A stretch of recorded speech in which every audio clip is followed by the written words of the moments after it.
नमस्कार दोस्तों, हम फिर से लेकर आ चुके हैं आप लोगों के लिए शाम की सभी ताज़ा और बड़ी खबरें। फटाफट अंदाज में एक एक कर बताएंगे आपको आज देश और दुनिया से क्या बड़ी खबरें निकलकर सामने आ रही हैं। लेकिन उससे पहले दोस्तों एक नज़र डालेंगे सुर्खियों पर। प्रधानमंत्री नरेंद्र मोदी के ऊपर जमकर गरजे असदुद्दीन ओवैसी, बोले बीजेपी चुनाव को देखकर बदलती है रंग, उस वक्त उसको भाईचारा याद आता है। वहीं पर अगली बड़ी खबर में हम आपको बताएंगे दोस्तों, टीम खरगे में सचिन पायलट समेत कई नेताओं को मिली जगह। सचिन पायलट ने जो है यहाँ पर खरगे का किया शुक्रिया। वहीं पर अगली बड़ी खबर में हम आपको बताएंगे दोस्तों, दरअसल आपको बता दें हवाबाजी नहीं, राहुल गांधी ने रुख देखकर बदला है अमेठी का। आपको बताते चले इस बार अमेठी में राहुल गांधी स्मृति को उखाड़ फेंकेंगे, बताएंगे क्या है प्लान कांग्रेस का। वहीं पर अगली बड़ी खबर में हम आपको बताएंगे दोस्तों, बीजेपी को कर्नाटक में लग रहा है एक के बाद एक बड़े झटके, अब ऑपरेशन पंजा। जी हाँ, आपको बता दें जेडीएस और बीजेपी के कई नेताओं को तोड़ेगी कांग्रेस। वहीं पर अगली बड़ी खबर में हम आपको बताएंगे दोस्तों, मुंबई ट्रेन में फिर से शर्मसार करने वाला मामला। पुलिस ने 3 टीटीओ को पकड़ के मारा, उन्होंने टिकट मांगा। तो अब आप समझिए, जो सरकारी अफसर हैं वही गुंडागर्दी दिखा रहे हैं जो पुलिस वाले हैं। बताएंगे क्या कुछ है पूरा मामला। वहीं पर अगली बड़ी खबर में हम आपको बताएंगे दोस्तों, दरअसल आपको बताते चले भगवत मान ने प्रधानमंत्री नरेंद्र मोदी के जमकर लिए मजे। आपको बता दे, बोले फिलहाल ठंडा मतलब कोको कोला और अनपढ़ मतलब प्रधानमंत्री मोदी। बताएंगे क्यों जमकर घेर लिया है। वहीं पर अगली बड़ी खबर में हम आपको बताएंगे दोस्तों, बीजेपी के ऊपर जमकर गरजते हुए नजर आए केजरीवाल ने बीजेपी को लपेटा, बोले दिल्ली में अध्यादेश लाकर बीजेपी ने साबित किया है कि वो लोकतंत्र के खिलाफ है। वहीं पर अगली बड़ी खबर में हम आपको बताएंगे दोस्तों, मध्य प्रदेश और छत्तीसगढ़ में कांग्रेस की आंधी में उड़ेगी बीजेपी। बताएंगे आखिरकार क्यों यह दोनों राज्य कांग्रेस जीतती हुई नजर आ रही है। हालांकि एक राज्य में उसकी पहले से ही सरकार है, लेकिन दोबारा रिपीट होगी। वहीं पर आपको बताते चले राजस्थान का पेच अटक जाएगा। क्या है राजस्थान का पूरा मामला, ये भी बताएंगे। वहीं पर अगली बड़ी खबर में हम आपको बताएंगे दोस्तों, प्रधानमंत्री को लगेगा एक और बड़ा झटका। लोकसभा चुनाव से पहले कांग्रेस ने दी बड़ी जिम्मेदारी। आपको बताएंगे आखिरकार डीके को क्या जिम्मेदारी सौंपी गई है। तो तमाम खबरें दोस्तों फटाफट अंदाज में देंगे एक एक कर। फिलहाल खैर चलिए बढ़ते हैं सबसे पहली और सबसे बड़ी खबर की ओर। दरअसल दोस्तों आपको बताते चले, बीजेपी के ऊपर गरजे असदुद्दीन ओवैसी, बोले चुनाव देखकर बीजेपी रंग बदलती है, बीजेपी गिरगट है। आपको बताते चले ओवैसी का कहना है कि भारतीय जनता पार्टी देश में सेकुलरिज्म का ढोल बजाती है, वो देश में भाईचारे की बात करती है, लेकिन जब टारगेट करने की बात आती है तो सिर्फ मुसलमानों को किया जाता है।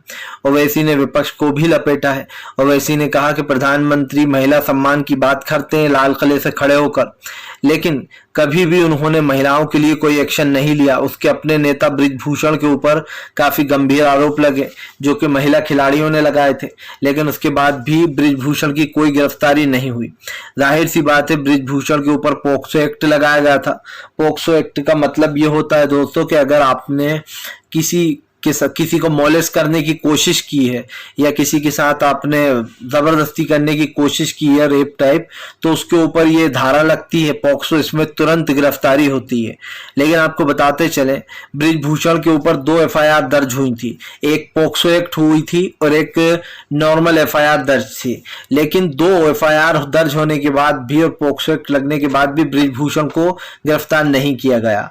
क्यों नहीं किया गया? क्योंकि बीजेपी बहुत चालाक है और उसे पता था अगर वो बृजभूषण को हाथ भी लगाएगी तो बृजभूषण के जो समर्थक है उत्तर प्रदेश के, वो चुनाव में जो खलल डालेंगे। और सब जानते हैं दोस्तों कि बहुत जल्दी विधानसभा लोकसभा चुनाव आने वाला है। इससे पहले बीजेपी नहीं चाहती कि उसके किसी भी बड़ा नेता उससे रूठे, इसीलिए बीजेपी ने आराम से बृजभूषण को बचा लिया। उसको आराम से इजिली बेल भी मिल गई और आप समझिए बंदा एक दिन भी जेल नहीं गया, उसको बाहर के बाहर ही जो है पहले अंतरिम जमानत दी गई, फिर उस जमानत को पक्का कर दिया गया।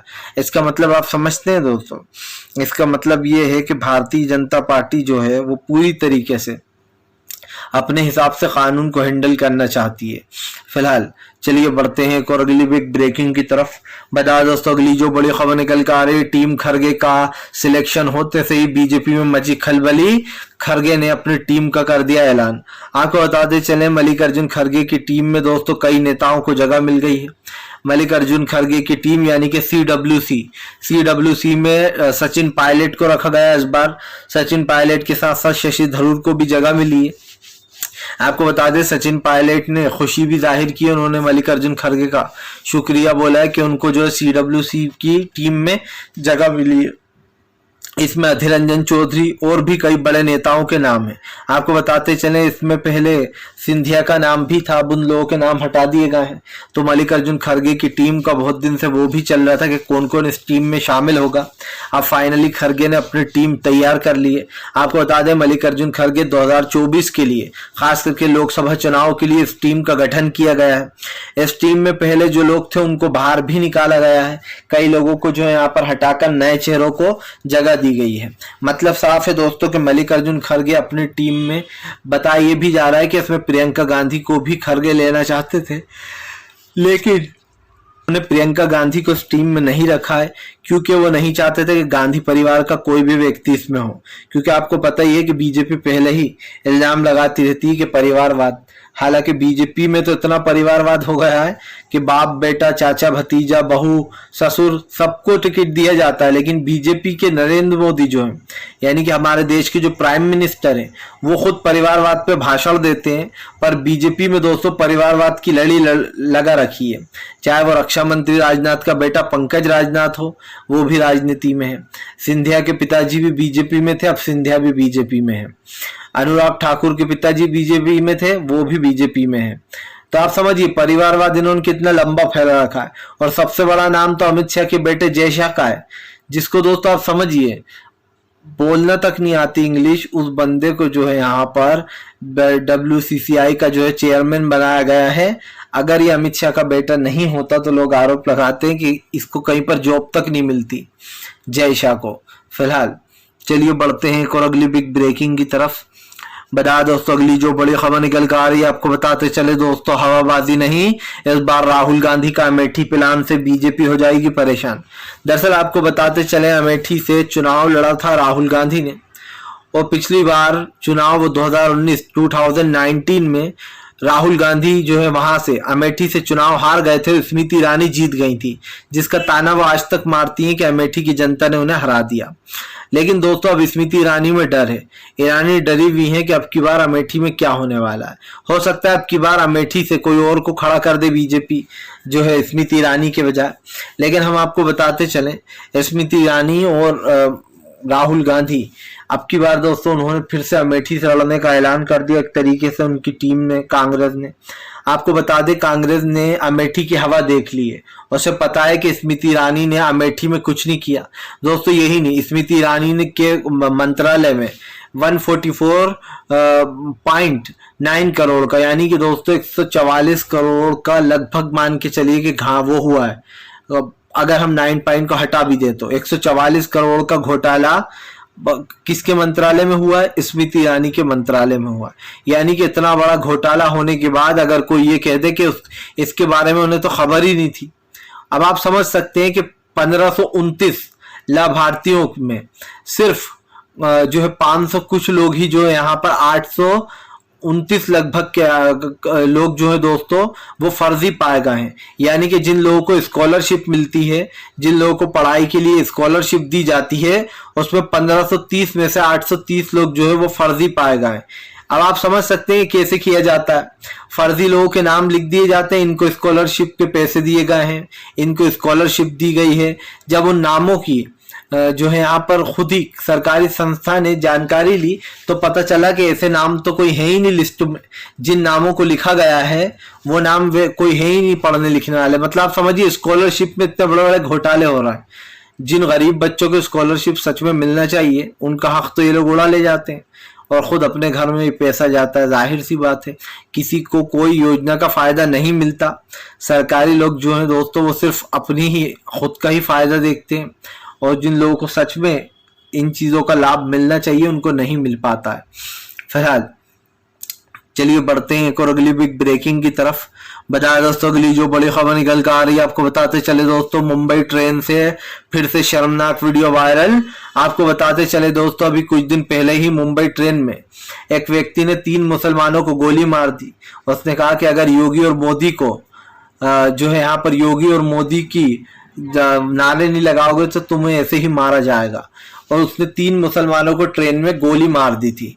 आपको बताते चले उसका पहले का वीडियो भी वायरल हुआ था अभी, और पता चला था कि उस चेतन जो है उसने इससे पहले भी एक मुस्लिम महिला से बंदूक के जोर पर जय श्री राम के नारे लगवाए थे, और ये भी वीडियो उसका वायरल हुआ था। आपको बताते चले अब ऐसा ही एक वीडियो फिर से वायरल हुआ है कल। इस वीडियो में दोस्तों दरअसल आपको बताते चले जो ट्रेन का टीटी है वो पुलिस वालों से टिकट मांगता है, बोलता है कि आप टिकट बताइए। और पुलिस वाले कहाँ के थे दोस्तों? प्रयागराज के थे, मुंबई ट्रेन में बैठे हुए थे वो। उन्होंने टिकट मांग लिया टीटी ने, तो टीटी के साथ मारपीट करने लगे, उस टीटी की जमकर पिटाई कर दी। अब आप समझिए टीटी क्या गलत कर रहा था? वो तो उसका काम ही कर रहा था, जो जॉब उसको दी गई है टिकट चेक करने की वो वही कर रहा है। लेकिन दोस्तों पुलिस वालों को क्या लगता है कि हमसे कैसे मांग लिया, हम तो जो है सरकारी कर्मचारी हैं, सरकारी कर्मचारी अपने घर पे हो गए भैया, ऑफिस में हो गए, ये ट्रेन है, ट्रेन में टिकट लगता है।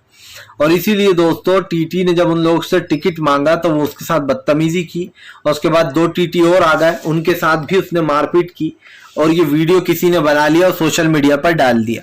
वीडियो हो गया सोशल मीडिया पे वायरल। अब बताया जा रहा है इन तीनों के ऊपर कार्रवाई हो रही है, पुलिस वालों के ऊपर, जितने भी 5-6 पुलिस वाले थे। दरअसल दोस्तों हमारे देश का सिस्टम ही बिगड़ा हुआ है। हमारे देश में किसी को पावर मिल जाती है तो उसे ऐसा लगने लगता है कि मैं ही सबसे बड़ा राजा हूं, मेरा तो कोई कुछ बिगाड़ ही नहीं सकता है। और खास करके सरकारी कर्मचारियों को तो कुछ ज्यादा ही लगता है। इसलिए दोस्तों हमेशा हमने देखा है कि जो पुलिस रक्षा का काम करने के लिए जिसको वर्दी दी जाती है, ज्यादातर वो भक्षा का काम करती है। मान लीजिए आपका एक छोटा सा केस है, आप पुलिस स्टेशन गए, आपको इतने चक्कर लगवाएंगे आप भी परेशान होकर जाना ही छोड़ दोगे। यानी कि काम तो कुछ नहीं करते हैं, लेकिन जो है अपनी दबंगाई दिखाते हैं, मासूम लोगों को मार देते हैं। और ये इनके ऊपर एक्शन होना चाहिए, लेकिन मोदी सरकार इनको और पावर देती जा रही है, इसलिए इनके दिमाग और खराब होते चले जा रहा है। फिलहाल चलिए बढ़ते हैं एक और अगली बिग ब्रेकिंग की तरफ। बता दोस्तों अगली जो बड़ी खबर निकल कर आ रही, भगवत मान ने लूट ली महफिल, मोदी सरकार पर बोला ऐसा जुमला कि बजने लगी तालियां। दरअसल दोस्तों आपको बताते चले, चाहे दिल्ली की अरविंद केजरीवाल सरकार हो या फिर दोस्तों पंजाब की भगवत मान सरकार, दोनों ही आम आदमी पार्टी की सरकारें हैं, पंजाब में भी और दिल्ली में भी। अब ऐसे में दोस्तों वहां पर भी राज्यपाल जो है वो भगवत मान को कोई फैसला नहीं लेने देता, हर फैसले में राज्यपाल जो है वो टांग अड़ाते हैं। जबकि दोस्तों राज्यपाल का काम ये नहीं होता है, हम जानते हैं कि केंद्र जो है वही हर जगह नियुक्त करती है राज्यपाल को। इसलिए दोस्तों राज्यपाल अपनी वफादारी निभाने के लिए बीजेपी का साथ देते हैं और तमाम सरकारों को परेशान करते हैं, जितने भी राज्यपाल हैं। चाहे आप महाराष्ट्र के राज्यपाल को ले लीजिए, कर्नाटक के राज्यपाल को ले लीजिए, बिहार के राज्यपाल को ले लीजिए, मध्य प्रदेश के राज्यपाल को ले लीजिए, जिनका अब तो खैर निधन हो गया, लेकिन जो नए राज्यपाल है वो भी ऐसे ही हैं। तो ये कहना गलत नहीं होगा कि जितने भी राज्यपाल हैं वो राज्यपाल कम बीजेपी के स्पोक पर्सन की तरह काम ज्यादा करते हैं। स्पोक पर्सन की तरह क्यों करते हैं? क्योंकि वो बीजेपी की जबान बोलते हैं। मान लीजिए एक सरकार ने एक फैसला लिया कि वो इसको लागू कर रही है, राज्यपाल टांग अड़ा देता है कि मैं ये फैसला को अनुमति नहीं दूंगा, मैं नहीं होने दूंगा ये। तो इसका साफ मतलब ये दिखाई देता है कि आप राज्यपाल नहीं हो, आप जो है बीजेपी के प्रवक्ता हो, स्पोक पर्सन हो, इसीलिए आप बीजेपी की जबान बोलते हो।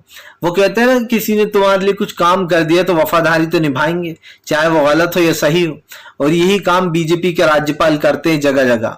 इसी को लेकर कल भगवत मान ने प्रधानमंत्री को जमकर लपेटा।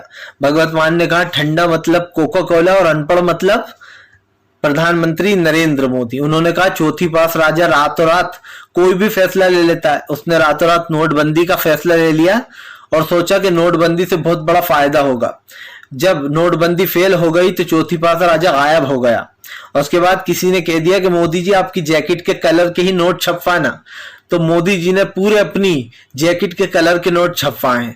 और दोस्तों नोटों को देखकर कभी कभी ऐसा भी लगता है कि वो मल्टी स्टार नोट नहीं आते, वो बच्चों के नकली नोट, उस टाइप के लगते हैं। आपने देखा जो कलर दिए गए नोटों को, उनको सच में देखकर कभी कभी कंफ्यूजन हो जाता है, ऐसा लगता है ये असली नोट है या फिर नकली नोट है, क्योंकि उनके कलर ही ऐसे दिए गए हैं। बिल्कुल वो जैसे मल्टी स्टार नोट आते हैं नकली बच्चों के खेलने कूदने वाले, उस टाइप के दिए गए। बचपन में हमने उन नोटों से खेला, उसी टाइप के। ऐसे ही 2000 का नोट चला दिया। ये पहले ऐसे प्रधानमंत्री होंगे जिन्होंने सोचा कि 1000 का नोट बंद करके मैं 2000 का नोट चलाता हूं। और कुछ हमारे मीडिया के जो पत्रकार थे उन लोगों ने तो इतनी ज्यादा अपनी स्मार्टनेस दिखाई कि उन्होंने कह दिया इस नोट में चिप लगी हुई है, इस नोट से मोदी जी को पता चल जाएगा कौन सा नोट कहाँ है। ये तक कह दिया गया कि अगर नोट जमीन में गाड़ देंगे तो भी मोदी जी को पता चल जाएगा कि नोट कहाँ है। सवाल ये उठता है कि ऐसे बेवकूफी वाले पत्रकार कहाँ मिलते हैं। तो आपको हम ज्यादा ढूंढने की जरूरत नहीं है। सुधीर चौधरी, अर्नव गोस्वामी, रूबिका लियाकत और जितने भी चाटुकार पत्रकार हैं वो सब ने ये बातें कही थी चिप वाली, और कुछ गधों ने तो ऐसे सच भी मान लिया था कि सच में शायद चिप लगी है नोट पे। पर बात सिर्फ ये नहीं है दोस्तों, 2000 का नोट शुरू करना 1000 का बंद करके और ये कहना कि इससे काला धन मिट जाएगा। 2000 के नोट से तो काला धन जो 2 गुना बढ़ गया। और उसके बाद क्या हुआ, 2000 के नोट बंद कर दिए गए, रातों रात मार्केट से गायब हो गए। ये कहकर गायब कर दिए गए कि 2000 के नोट आज से बंद किए जा रहे हैं। मतलब साफ दिखाई देता है कि प्रधानमंत्री के फैसले बिना सोचे समझे, बिना किसी से जो है दोस्तों वो डिस्कशन करे हुए लिए जाते हैं। और जब आप बिना सोचे समझे या फिर बिना किसी से सलाह लिए हुए या डिस्कशन करे बिना कोई फैसला लेते हो तो उसका अंजाम यही होता है, जो कि हमने देखा था। फिलहाल चलिए बढ़ते हैं एक और अगली बिग ब्रेकिंग की तरफ। बता दोस्तों अगली जो बड़ी खबर निकल कर आ रही है, कर्नाटक में कांग्रेस का ऑपरेशन पंजा, कई बीजेपी के और जेडीएस के विधायक तोड़ेगी कांग्रेस। दरअसल दोस्तों लोकसभा चुनाव से पहले डीके शिव कुमार को कांग्रेस ने बड़ी जिम्मेदारी दी है। आपको बताते चले डीके शिव कुमार सबसे बड़ा चेहरा थे कर्नाटक चुनाव में। हालांकि वो सीएम नहीं बन पाए, उनकी जगह सिद्धरामैया को बना दिया, लेकिन डीके शिव कुमार को पूरी पावर दी गई है। जितनी सिद्धरामैया के पास है उतनी पावर डीके को भी दी गई है। लेकिन इसका सबसे बड़ा रीजन ये भी था कि डीके शिव कुमार को दोस्तों पावर इसलिए भी दी गई है क्योंकि वो सबसे बड़ा चेहरा तो है ही कर्नाटक का। उन्होंने ही चुनाव जिताने में सबसे ज्यादा मेहनत की है। और इसी के साथ साथ डीके शिव कुमार को अब राहुल गांधी ने नई जिम्मेदारी सौंपी है। बताया जा रहा है कर्नाटक लोकसभा चुनाव को लेकर डीके शिव कुमार को एक बड़ी जिम्मेदारी जो है वो राहुल गांधी ने सौंप दी है। आपको बताते चले आने वाले समय में ऑपरेशन पंजा चलाएगी कांग्रेस और जेडीएस और बीजेपी के कई विधायकों को वो तोड़ लेगी। ऐसा ही दोस्तों आपको याद होगा पश्चिम बंगाल में हुआ। जिन लोगों ने बीजेपी में एंट्री करी थी उन्होंने एक एक कर ममता बनर्जी का दामन थाम लिया। यही नहीं, बीजेपी को बड़े झटके देती ही रहती है ममता बनर्जी। आए दिन जो है यहाँ पर बीजेपी के कई नेताओं को वो झटका पे झटका दे देती है। इसका सबसे बड़ा रीजन आप समझिए दोस्तों, बीजेपी की हर एक चाल से ममता बनर्जी वाकिफ है। उन्हें पता है बीजेपी कब कौन सा गेम खेलती है, और वही काम अब कर्नाटक में कांग्रेस ने कर दिया। बीजेपी और जेडीएस के कई नेताओं को तोड़ने की प्लानिंग। जाहिर सी बात है लोकसभा चुनाव से पहले बीजेपी कांग्रेस अपना दाव चलेगी। और आपको बताते चलें इस वक्त जो है कांग्रेस की नजर उत्तर प्रदेश पर है। कांग्रेस मेन गेम कर्नाटक और उत्तर प्रदेश से ही करेगी। चलिए बढ़ते हैं और अगली बिग ब्रेकिंग की तरफ। बताया दोस्तों अगली जो बड़ी खबर निकल कर आ रही है, आपको बताते चले दोस्तों गुलाम नबी आजाद अपने बयान से टेक है। मेरा कहने का मतलब वो नहीं था। दरअसल आपको बता दें गुलाम नबी आजाद ने अभी हाल ही में एक बयान दिया था। उन्होंने अपने बयान में कहा था कि पहले कोई मुसलमान था ही नहीं, 1500 साल पहले सब हिंदू ही हुआ करते थे इस देश में। दरअसल गुलाम नबी आजाद का मतलब ये नहीं था कि 1500 साल पहले सब हिंदू हुआ करते थे। गुलाम नबी यहाँ पर बीजेपी का एजेंडा चला रहे थे। वो बीजेपी के हिंदुत्व को बढ़ावा दे रहे थे। वो लोगों को बताने की कोशिश कर रहे थे कि पहले तो सभी हिंदू थे, कोई भी मुसलमान नहीं था, 1500 साल पहले ही इस्लाम आया है। तो महबूबा मुफ्ती ने ताना मारा था और महबूबा मुफ्ती ने कहा था कि थोड़ा और पीछे चले आते तो आपको आपके पूर्वज बंदर भी मिल जाते। जाहिर सी बात है ऐसे तो पहला आदमी बंदर था, तो गुलाम नबी आजाद उसका भी जिक्र करेंगे क्या। और आप समझिए दोस्तों ऐसी चीजों का जिक्र गुलाम नबी आजाद आजकल करते हैं जो बीजेपी के हिंदुत्व से मर्ज होता है, जुड़ा हुआ होता है। और साफ दिखाई देता है गुलाम नबी आजाद ने कांग्रेस छोड़ने के बाद बीजेपी का जो गेरुआ रंग का चोंगा है वो पहन लिया है। भगवा चोंगा पहन के वो इधर उधर फिरकियां लगा रहे हैं। फिलहाल वीडियो अच्छा लगे तो